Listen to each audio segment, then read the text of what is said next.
Dear brothers and sisters, आज की कहानी बहुत इंटरेस्टिंग होने वाली है। ये कहानी है एक इंटरव्यू की। एक बहुत बड़ी कंपनी में एक इंटरव्यू होने वाला था, एक ऐसी पोजीशन के लिए जो बहुत ही इन्फ्लुएंशियल थी, बहुत ही पावरफुल पोजीशन थी। जो कैंडिडेट सेलेक्ट होने वाला था उसको बड़े बड़े फैसले करने थे, कंपनी के उतार चढ़ाव के लिए और कंपनी के जो है ना की डिसीजंस के लिए उसे फाइज होना था। तो इंटरव्यू कई सारे राउंड्स हुए इंटरव्यू के, उन कैंडिडेट्स का असेसमेंट हुआ, उनका एकेडमिक असेसमेंट हुआ, कई सारे जो है ना उनके टेस्ट लिए गए। उसके बाद एक फाइनल राउंड था पर्सनल इंटरव्यू का। जो कैंडिडेट्स शॉर्ट लिस्ट हुए थे वो एक हॉल में बैठे हुए थे और अपनी बारी का इंतजार कर रहे थे फाइनल इंटरव्यू के लिए।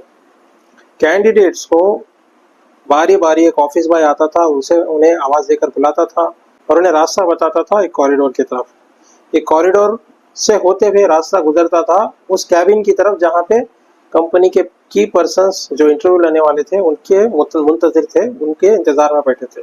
तो सारे कैंडिडेट्स इस कॉरिडोर से गुजरते थे। उसी कॉरिडोर के बीचों बीच एक डस्टबिन रखा हुआ था, एक कचरे का डिब्बा रखा हुआ था जो कि कचरे से लबरेज था, यानी कि फुल था।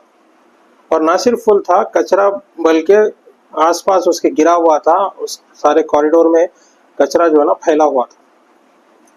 जितने भी कैंडिडेट वहां से गुजर रहे थे वो इस कचरे के डब्बे पर नजर मारते थे। अक्सर तो ऐसे लोग थे, ऐसे कैंडिडेट्स थे जो इस कचरे को देखकर नजरअंदाज कर कर अपने आप को कचरे से बचाते हुए आगे बढ़ जाते थे कैबिन की तरफ। लेकिन उसमें कुछ लोग ऐसे थे जो कचरे को देखकर बहुत ही बुरा मुंह बनाते थे और बुरा फील करते थे दिल से कि किस तरीके की हालत बनी हुई है। और कुछ लोग ऐसे थे कि जो दिल से भी बुरा मानते थे और बड़बड़ाते थे जबान से कि भाई ऐसा कैसे रखा हुआ है, कोई ठीक से मेंटेनेंस करने वाला नहीं है क्या, कोई कचरा उठाने वाला नहीं है क्या, कोई देखने वाला नहीं है क्या, कोई पूछने वाला नहीं है क्या, इस तरीके से। लेकिन उन्हीं कैंडिडेट में से एक नौजवान जेंटलमैन था। जब वो इस कॉरिडोर से गुजरा, जब उसकी नज़र कचरे के डिब्बे पे पड़ी, उस हालत पे पड़ी कचरे पर, तो फिर वो वापस गया, उस ऑफिस बॉय को बुलाया और उसने बोला कि भाई ये क्या है, इस तरीके से कचरा क्यों फैला हुआ है, क्लीनर वगैरह नहीं है क्या, आप क्लीनर को बुलाइए, ये सब क्लीन कीजिए और ये डस्टबिन को हटाइए। इस तरीके से उसने ऑफिस बॉय को इंस्ट्रक्शन दिया और उस ऑफिस बॉय ने इंस्ट्रक्शंस को फॉलो करते हुए उस मेस को क्लीन भी कर दिया। तो कैंडिडेट का इंटरव्यू हुआ और फाइनली जो इंटरव्यू में सिलेक्शन हुआ उसी जेंटलमैन का हुआ, उसी यंग आदमी का हुआ। दरअसल ये कचरे का डिब्बा एक टेस्ट था। ये तमाम कैंडिडेट्स के रवैये को, उनके रद्द-ए-अमल को टेस्ट करने के लिए वो जानना चाहते थे कि कैंडिडेट इस सिचुएशन को कैसे हैंडल करेगा। भाई जिस कैंडिडेट को कंपनी के उतार चढ़ाव को, कंपनी के जो है ना प्रॉब्लम्स को फेस करना है, वो कैसे इस प्रॉब्लम को नजरअंदाज कर सकता है। एक छोटी सी कचरे की प्रॉब्लम जब वो सॉल्व नहीं कर सकता, कंपनी के पेचीदा मसलों में वो कैसे एक्ट करेगा। सो लिहाजा इस टेस्ट में वो नौजवान पास हो गया। तो इस कहानी से हमें यह सबक मिलता है कि सोसाइटी में दो टाइप के लोग हैं। एक वो जो कचरा फैलाते हैं और एक वो टाइप के लोग जो कचरा नहीं फैलाते और उस सिचुएशन को बुरा मानते हैं। उसमें भी दर्जे हैं। एक वो दर्जा है जो बुरा तो मानता है लेकिन कुछ कहता और करता नहीं है, और फिर दूसरा लेवल वो है कि भाई जो बुरा मानता है और जबान से कुछ कहता भी है। लेकिन अव्वल दर्जे का, टॉप का दर्जे का आदमी वो है, इंसान वो है जो कचरे को देखकर ना सिर्फ बुरा मानते हैं, जबान से कहते हैं, बल्कि इनिशिएटिव लेते हैं, एक्शन लेते हैं। इसी को कहते हैं प्रोएक्टिव।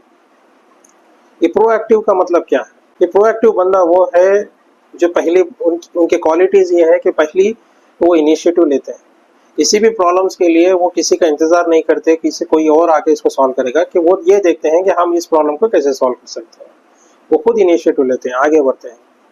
दूसरी चीज ये है कि वो प्रॉब्लम, आने वाले प्रॉब्लम्स को पहले से अंदाजा लगा लेते हैं, उसकी तैयारी करते हैं, उसके लिए क्या कमी है अपने में, किस चीज पर काम करना है, ये उस पर एक्ट करते हैं। तीसरी चीज ये है कि वो लोग जिम्मेदारी लेते हैं अपने फैसलों की और अपने काम की।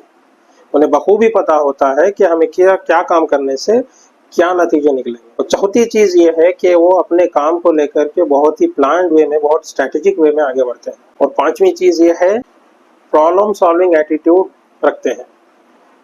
कोई भी एक प्रॉब्लम हो तो प्रॉब्लम से ज़्यादा सोल्यूशन पे फोकस करते हैं और ये सोचते हैं कि इस प्रॉब्लम को किस तरीके से सॉल्व किया जाए।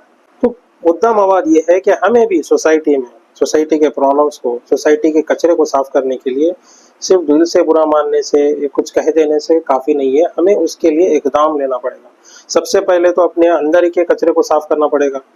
हमें अपने अंदर के बुराइयों को, अपने अंदर के कचरे को साफ करने के लिए प्रोएक्टिव बनना पड़ेगा।